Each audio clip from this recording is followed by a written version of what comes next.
तोता ने बताया अपनी बेटियों को यह 5 बातें जरूर सिखाएं। यह कहानी एक तोता और एक मैना की कहानी है। इस कहानी से आप जान पाएंगे कि अपने घर बेटी की परवरिश कैसे करें, क्या टालें, गलत परवरिश का नतीजा क्या होता है, किसी भी घर में बेटी का जन्म लेना कितना शुभ होता है, कितना खास होता है जब घर में बेटी का जन्म होता है। हमारे शास्त्रों और पुराणों में कहा गया है कि बेटी का जन्म हर किसी के घर में नहीं होता है, बल्कि उसी के घर में होता है जो बहुत भाग्यशाली होते हैं। बेटी को लक्ष्मी स्वरूपा माना जाता है। वह बेटियां ही होती है जो सृष्टि को निरंतर चलाती है। भगवान श्री कृष्ण ने अर्जुन से कहा था, हे पार्थ, जिस दिन इस सृष्टि में बेटियों का जन्म होना बंद हो जाएगा तब धीरे धीरे इस सृष्टि का अंत हो जाएगा। लेकिन बेटियों की सही परवरिश करना हर किसी के बस की बात नहीं होती है। जो लोग अपनी बेटियों को ज्यादा छूट देते हैं, हद से ज्यादा आजादी देते हैं, ज्यादा लाड प्यार से उन्हें बड़ा करते हैं, उनकी बेटियां बिगड़ जाती है। चलिए कहानी शुरू करते हैं। प्राचीन समय की बात है। एक जंगल में एक बहुत ही पुराना और विशाल बरगद का पेड़ था। उस पेड़ पर एक तोता और एक मैना बैठे हुए थे। ठंड का मौसम था, बड़ी ठंडी रात थी। तब मैना ने तोता से कहा, हे प्रिय, आज की रात कैसे कटेगी? नींद भी नहीं आ रही है और सर्दी भी बहुत ज्यादा पड़ रही है। कोई ऐसी कहानी सुनाओ कि मेरा मन भी लगा रहे और रात भी कट जाए। तोता ने कहा, हे प्रिय, मैं जो तुम्हें कहानी सुनाने जा रहा हूँ उसे तुम बड़े ही ध्यान से सुनना, क्योंकि यह कहानी बड़ी ही सीख देने वाली और बड़ी ही प्रेरणादायक है। यह कहानी एक राजा और उसकी बेटी की है। तोता ने कहा, हे प्रिय, हर पिता को अपनी बेटी को इन 5 बातों की शिक्षा अवश्य देनी चाहिए। जो पिता अपनी बेटी को इन 5 बातों की शिक्षा नहीं देता है वह जीवन भर रोता रहता है। फिर तोता कहानी सुनाने लगता है और कहता है, हे प्रिय, किसी नगर में एक राजा राज करता था। उस राजा के 2 बेटे थे, उसके कोई बेटी नहीं थी। उस राजा को बेटी की बड़ी चाहत थी। वह चाहता था कि घर में एक लक्ष्मी पैदा हो जाए। उसने खूब दान धर्म किया, मन्नतें मांगी, पूजा अनुष्ठान किया। आखिर उसकी प्रार्थना भगवान ने सुन ली और उसे पुत्री रत्न की प्राप्ति हुई। जब बेटी ने जन्म लिया तो राजा के राजमहल में बड़ा ही हंसी खुशी का माहौल रहा। बेटी सबकी लाडली हुई। राजा अपनी बेटी से इतना प्रेम करता था, इतना लाड प्यार करता था कि जिसकी कोई सीमा नहीं थी। बेटी को कुछ मांगने की जरूरत ही नहीं पड़ती थी। उससे पहले ही राजा अपनी बेटी की हर इच्छा पूरी करता था। राजा के लाड प्यार ने बेटी को इतना बिगाड़ दिया कि वह मनमानी करने लगी। वो किसी की नहीं सुनती। बेटे बेटे सब उसे मिलने लगा तो किसी में उसका मन नहीं लगता था। वह देर तक सोई रहती थी, घर के नौकरों से झगड़ा करती और घर वाले कुछ कहते तो उल्टा उनको ही सुना देती। थोड़ी बड़ी हो जाने के बाद वह दिन भर जवान लड़कों के साथ यहाँ वहाँ घूमा करती। रात को देर से घर पर आया करती। राजा की बेटी थी तो पैसों की कमी नहीं थी। अपने इशारों पर दूसरों को नचाना उसे अच्छा लगता था। जब रानी राजा से कहती कि आपने इस लड़की को बिगाड़ दिया तो राजा अपनी रानी को यह कहकर चुप करा देता कि एक ही तो बच्ची है, उसे लाड प्यार न करूं तो किसे करूं, अभी छोटी है, वक्त आते ही बदल जाएगी। तोता ने कहा, हे प्रिय, अपनी बेटियों से प्यार जरूर करना चाहिए, उनका ख्याल भी रखना चाहिए और उनकी हर जरूरत भी पूरी करनी चाहिए। लेकिन इतना भी लाड प्यार ना करो कि वह बिगड़ जाए और खुद का जीवन बर्बाद कर ले। लेकिन राजा बेटी के प्यार में बिल्कुल अंधा हो गया था। बेटी के प्यार में उसे कुछ दिखाई नहीं दे रहा था, सिर्फ अपनी बेटी ही दिखाई देती थी। उसे कभी यह ख्याल नहीं आया कि यह आज मेरी बेटी है, कल इसे पराये घर जाना है। बेटी को पराया धन इसीलिए तो कहते हैं, उसको दूसरे घर में जाना ही पड़ता है। राजा इस बात को भूल गया था। वह अपनी बेटी से इतना प्यार करता था कि उसे कभी डांटता भी नहीं था। अगर कभी रानी उसे डांटती तो उल्टा उससे ही लड़ता था। फिर तोता ने कहा, हे प्रिय, समय गुजरता चला गया। अब राजा की बेटी जवान हो गई। अब राजा को चिंता सताने लगी कि अब बेटी हमें छोड़कर एक दिन ससुराल जाएगी। कोई अच्छा सा वर, अच्छा सा रिश्ता ढूंढकर इसकी शादी करनी पड़ेगी। हर बेटी के माता पिता यही चाहते हैं कि अपनी बेटी की अच्छे घर में शादी करें और उसका घर अच्छे से बस जाए। अब राजा इसी चिंता में डूबा रहने लगा। वह अपनी बेटी के लिए अच्छे अच्छे रिश्ते ढूंढता, अच्छे अच्छे रिश्तों की तलाश में रहता। आखिरकार उसे एक अच्छा रिश्ता मिल गया। राजा ने अपनी बेटी की शादी बड़े ही धूमधाम से कर दी। बेटी को गहनों से लद दिया और विदा कर दिया। जब उसकी बेटी ससुराल में गई तो 5-6 दिन बाद अपने पिता को खबर भिजवा दी और कहा कि पिताजी, इसी वक्त आप मुझे लेने आइए। आपने मुझे किस नरक में डाल दिया, मैं इस नरक में एक क्षण भी नहीं रहना चाहती हूँ। राजा अपनी बेटी की बात सुनकर बड़ा परेशान हो गया। फिर राजा से रानी कहने लगी, रिश्ता तो हमने बिल्कुल सही ढूंढा था, एकदम सीधा साधा खानदान है, लेकिन बेटी कह रही है कि नरक में डाल दिया है। 5-6 दिन में ऐसी कौन सी आफत आ गई है जिसके कारण बेटी ऐसा कह रही है। राजा थोड़ा चिंता में पड़ गया। रानी ने कहा कि आप वहां जाकर एक बार देख लीजिए कि आखिर बात क्या है, और वापस आते समय बेटी को भी लेते आइए। अगर हमारी बेटी के लक्षण ठीक होते हैं, हमारी बेटी सही होती है और उसके संस्कार बिल्कुल सही होते हैं, तो बेटी के ससुराल में बेटी के पिता को बड़ा मान सम्मान दिया जाता है। तोता ने कहा, हे प्रिय, लेकिन जब वह राजा अपनी बेटी के ससुराल में पहुंचा तो उसको कोई मान सम्मान नहीं मिला, किसी ने उसका आदर सत्कार नहीं किया। राजा जब वहां पहुंचा तब सबसे पहले उसे उसकी समधन यानी कि उसकी बेटी की सासू मिली थी। वह समधन से बातें करने लगा, लेकिन समधन ने मुंह फुला लिया, कोई बात नहीं की। राजा फिर अपने समधी से मिला, उससे बातें करने लगा, लेकिन उसने भी कोई जवाब नहीं दिया।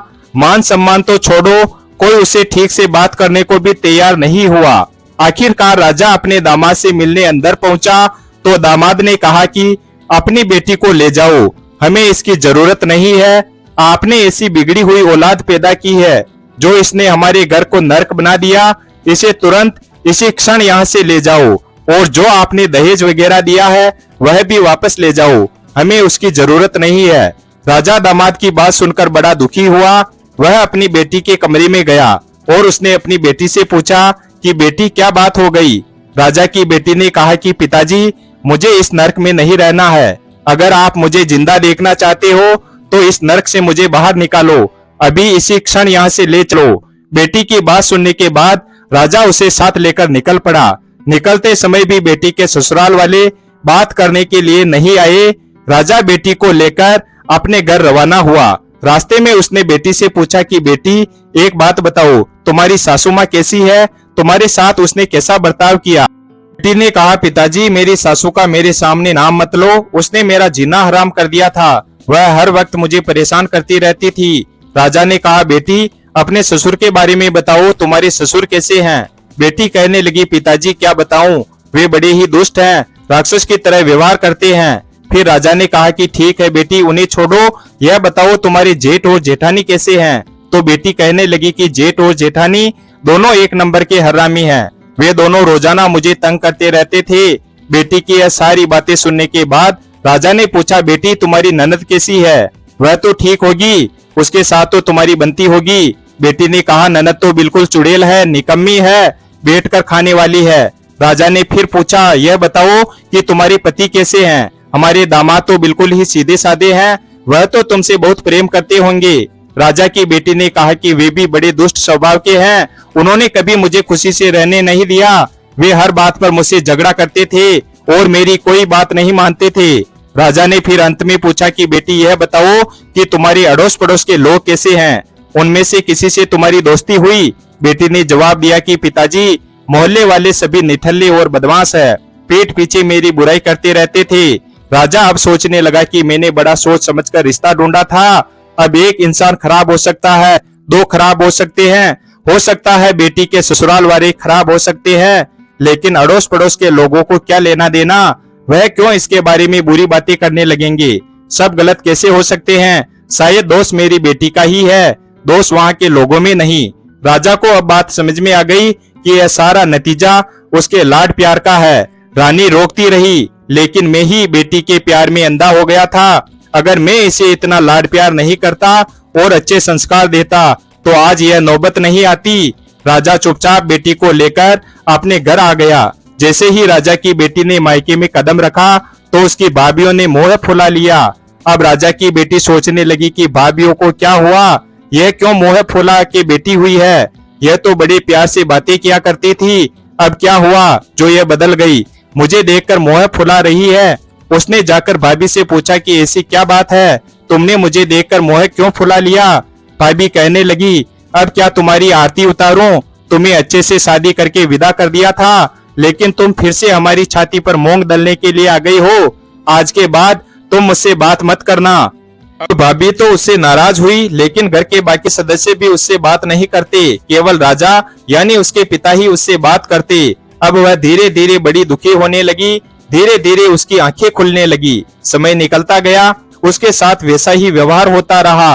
वह बड़ी दुखी रहने लगी। वह जब भी घर से बाहर निकलती तब उसकी सहेलियां हर बार यही पूछा करती कि तुम अकेली ही कैसे आ गई, जीजाजी कहाँ है। अड़ोस पड़ोस के लोग भी यही पूछा करते कि तुम अकेली कैसे आ गई, दामाद जी कहाँ है। अब लोगों के ताने सुन सुनकर वह बड़ी परेशान होने लगी। कहीं भी जाती तो पहचान वाले यही सवाल पूछते, इसी बात की चर्चा करते कि राजा की बेटी अकेली मायके आ गई है, नई नई शादी हुई थी, क्या इसका तलाक होने वाला है। राजा को भी हर बार यही ताने सुनने पड़ते। वह दुखी हो जाता। पिता को दुखी देखकर बेटी भी परेशान हो जाती।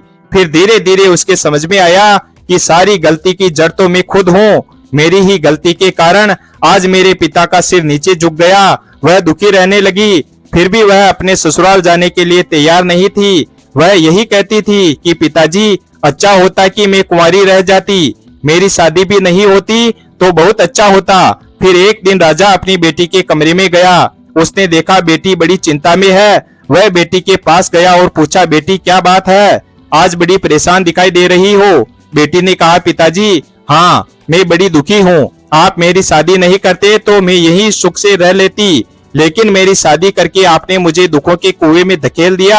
अब मैं क्या करूँ, मुझे समझ नहीं आ रहा है। मेरा ससुराल नरक के समान है, वहाँ जाऊँ तो कैसे जाऊँ। यहाँ भी कोई मुझसे ठीक से बात नहीं करता, माँ बात नहीं करती, भाई भौजाई बात नहीं करते, सभी मुझसे नफरत करते हैं। ऐसा क्यों हो रहा है। राजा ने कहा कि बेटी, यहीं पास में एक बहुत बड़े विद्वान पहुंचे हुए साधु आए हुए हैं। वे त्रिकालदर्शी हैं। तुम्हारी समस्या को लेकर मैं उनके पास गया था। उन्होंने मुझे एक उपाय बताया। अगर तुम इस उपाय को करती हो तो 6 महीने के अंदर तुम्हारे सभी ससुराल वाले तुम्हारी मुट्ठी में होंगे, सब तुम्हारे इशारे पर नाचेंगे।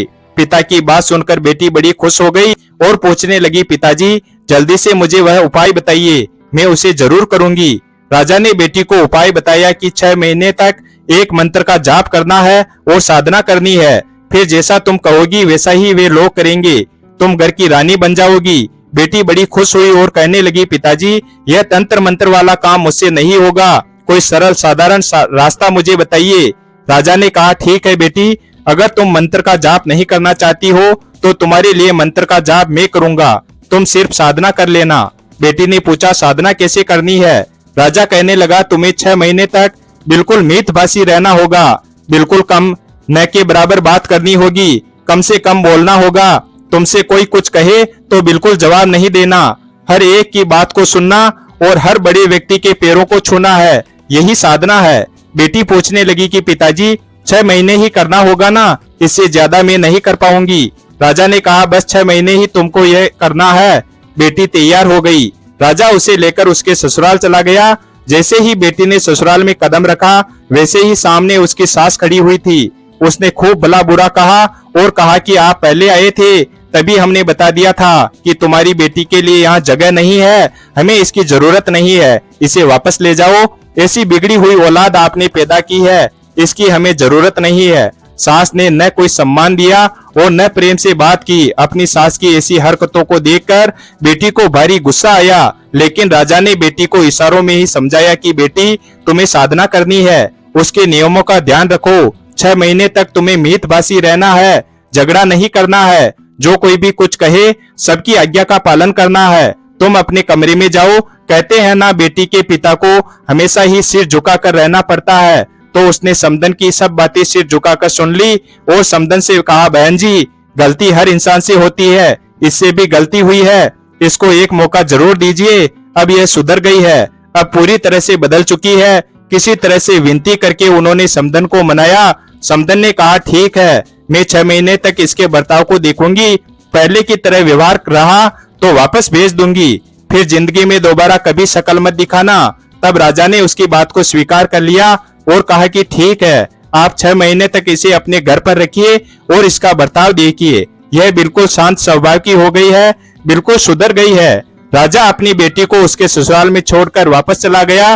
बेटी फिर से अपने ससुराल में रहने लगी और साधना वाली बात बिल्कुल नहीं भूली। वह सुबह जल्दी उठती, नहा धोकर काम में लग जाती। सास को बड़ा आश्चर्य हुआ कि कुछ दिनों पहले तो यह अकड़ दिखाती थी, किसी की नहीं सुनती थी और हम पर हुक्म चलाती थी। बेटे बेटे खाती थी, लेकिन आज यह मेरे पांव कैसे पड़ रही है। वह बड़ी अचंभित हो गई।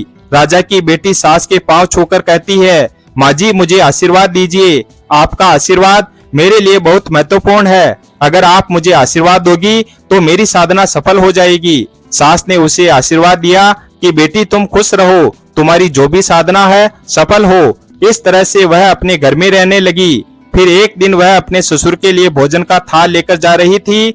जब ससुर को भोजन पकड़ाने लगी तो हाथ से छूटकर थाल नीचे गिर गया। ससुर उस पर गुस्सा हुआ, उसे डांटने लगा और कहने लगा कि तुम्हें तमीज नहीं है, तुम्हें काम भी ठीक से करना नहीं आता, तुम्हारी यहाँ जरूरत नहीं है, तुम यहाँ से जा सकती हो, बिगड़ी औलाद कभी सुधर नहीं सकती। राजा की बेटी ने मन ही मन विचार किया कि अगर मेरे पिताजी मंत्र का जाप नहीं कर रहे होते तो इसे मैं इसी क्षण सबक सिखा देती, लेकिन मैं क्या करूं, मैं साधना कर रही हूं चुप रहने की। मेरे पिताजी मंत्र का जाप कर रहे हैं, इसलिए ससुर की इतनी बात सुननी पड़ रही है। फिर उसे जब भी कोई कुछ कहता तो उसको गुस्सा तो बहुत आता, बहुत चिड़चिड़ापन होता, लेकिन फिर उसे पिता की बात याद आ जाती कि तुम्हें 6 महीने तक साधना करनी है और चुप रहना है। इसी बात को सोचकर वह शांत हो जाती, अपने गुस्से को कंट्रोल कर लेती। इस तरीके से उसने बड़ी मुश्किल से अपने गुस्से पर काबू पाया।